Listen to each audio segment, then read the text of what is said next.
Good evening, all. Ira Epstein, and here we are with your Spider ETF stock market wrap-up, and this wrap-up is for the evening, as we're here now on Thursday, and we're at the 26th of February, 2026, and what a day.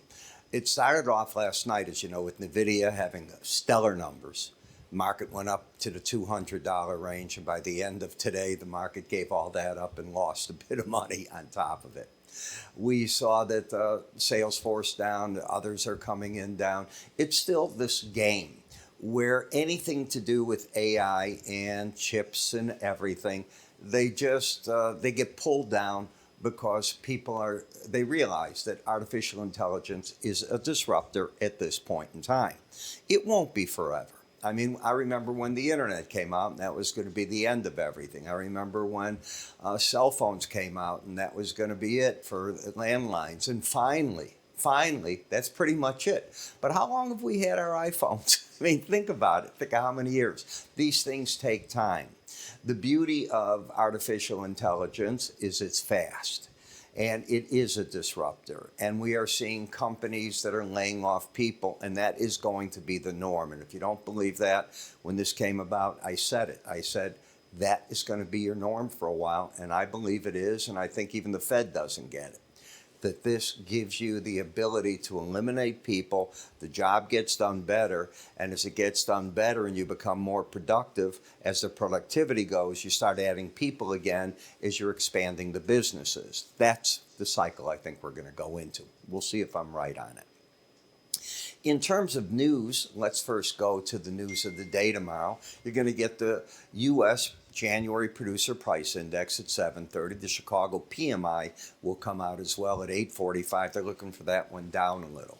The bigger news of the day had to do with Iran, and I labeled the whole thing as a waste of time, unfortunately. And the Iranians are holding, as they always do, to just what they want. I mean, they're consistent. You can't take that away from them.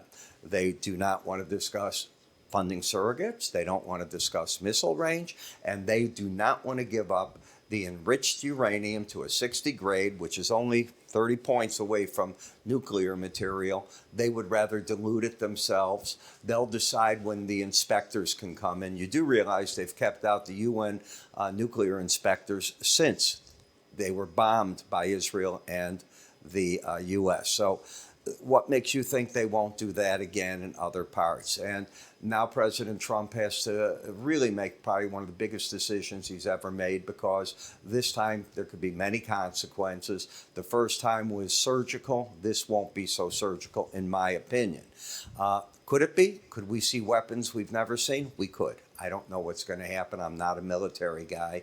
The only thing I'm saying is I now think tonight 99% chance of a strike. I can't give you the time, the day, but I think that now that the Gerald Ford is making it towards Israel by tomorrow, it's sooner rather than later. That's it. They'll keep everything waiting. Iran just got to sit on its heels and wait. They want a meeting next week. I don't understand why, when you got a situation this dire, why there has to be a week between meetings. And when they meet, they talk for 3 hours. They really don't do anything. Everybody leaves. It was so important Witkoff left. That gives you an idea. So we're just killing time on both sides, okay, as we get ourselves ready. So in looking at the markets, you did get a little rally in Meta and Microsoft today. Boeing tried a bigger break. It made it back almost $4, getting still a little bit of an up in Rivian. Gold ended up $4 higher. I'm surprised it's only up 4 after seeing what I saw today. Copper was down 60 cents. The stock market ended mixed, but all the indices in the early trade tonight are down. So when we take a look at NET, which is Cloudflare, it had its bounce. We've had 3 days in a row up. I was looking for a bounce, as you know. Take a look at the swing line. It's still bearish, lower highs, lower lows. So I'm looking for the 18-day average on the chart to tell me where resistance is. And bingo, look where the market is about at. Today's high, 177.50, 178.08 is that number. So that's the resistance number I'm looking for. And as we take a look at the next chart here, the reason you bounced, in my opinion, is because you went to the Bollinger Bands, you weren't embedded. That's normally a spot you get the short covering, and this is the area where the markets probably get sold again. And we'll see how that works out. In Caterpillar, once you lost the bullish embedded reading here, my bet with you was the market was going to come down. Now, and I told this to my subscribers, my paid subscribers, when I am back and I'm leaving for about 5 days, you won't see much of that. You just won't see me here. I intend on putting out as many of these as I can. They may come out late, but we'll get them done. If I take a day or two off, that'll be how it is. But we'll see, and then I'm back, and I have no plans to go anywhere for quite a while. But I want to start making those trades, so I'm going to put them out to my subscribers in a certain way. So if you join us, you'll be able to see those. In IGV, when you lost the embedded reading, which I circled yesterday, I said, I think you'll go to that 18-day average. Tell me what you did. In Apple, higher lows, higher highs, and outside day down. Now, for this to be a trap, instead of the market saying, I want to fall back down into this region, you've got to take out today's high, and then you open the door for the potential to go even higher to 282, the upper Bollinger Band. If you don't take that out, you might fall back into the support right here. The trend is up, not down, and the market's not overbought.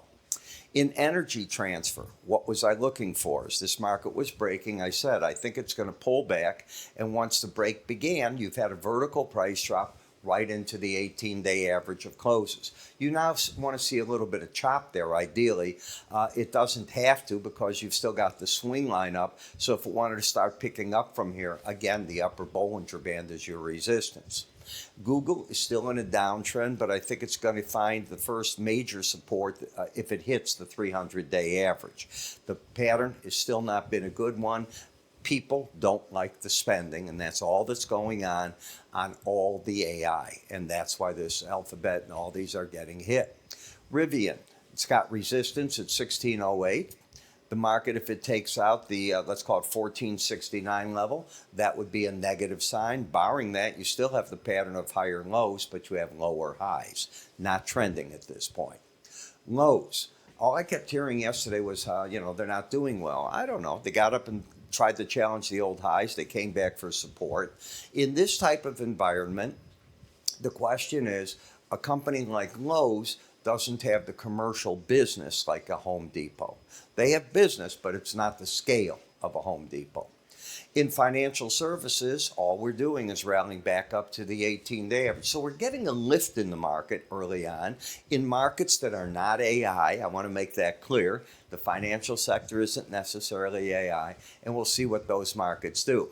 In the industrial sector, we've been correcting, but you still can't get under the 18-day average of closes. It's just a correction in a market that got ahead of itself. Now you're losing the bullish embedded reading here. You lost it on the close. So the odds favor that the market is going to make a run for the 18-day average before you get over those highs on the energy.